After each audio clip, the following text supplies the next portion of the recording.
I'm joined back here by Seth Tucker as we get ready for the second half. Looks like about 4 minutes left.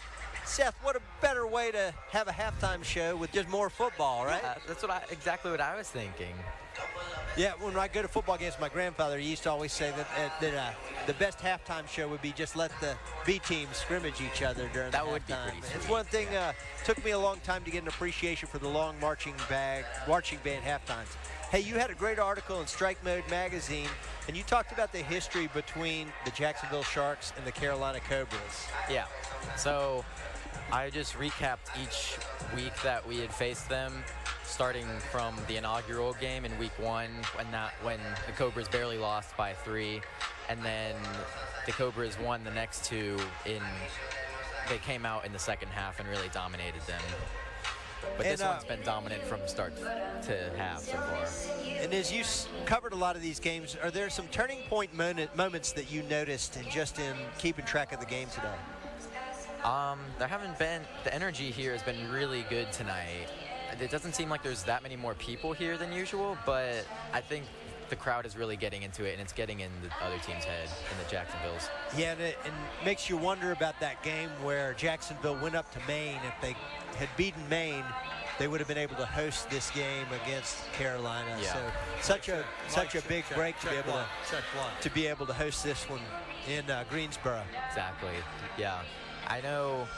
So when I was looking up for the preview of this game, it said that Jacksonville they lost 3 of their last 4 games, and their one game they won was by 3 points against Lehigh Valley, who's winless. Is that their away games or their games in general?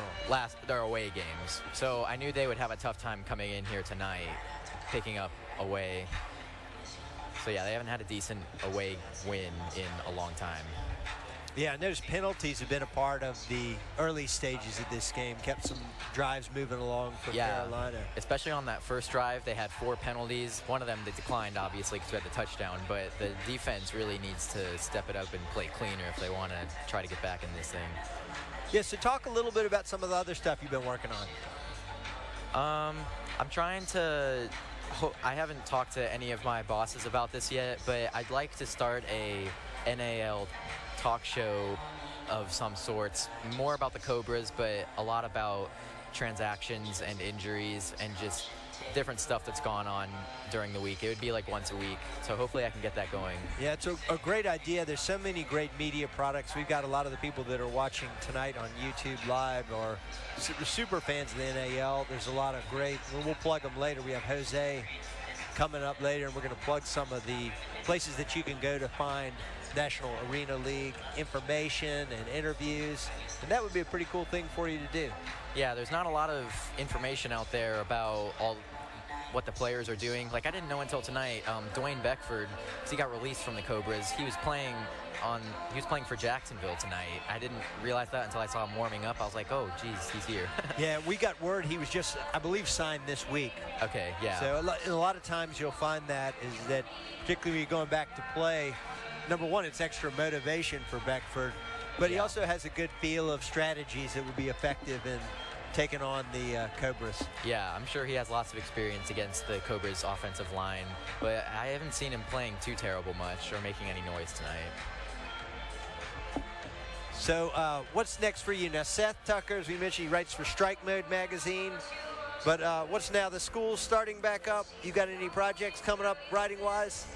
I got asked to write for a school yearbook for their sports page because they don't have anybody right now. So maybe that, which is kind of a step down from this, but it's still something. So I'll probably do that.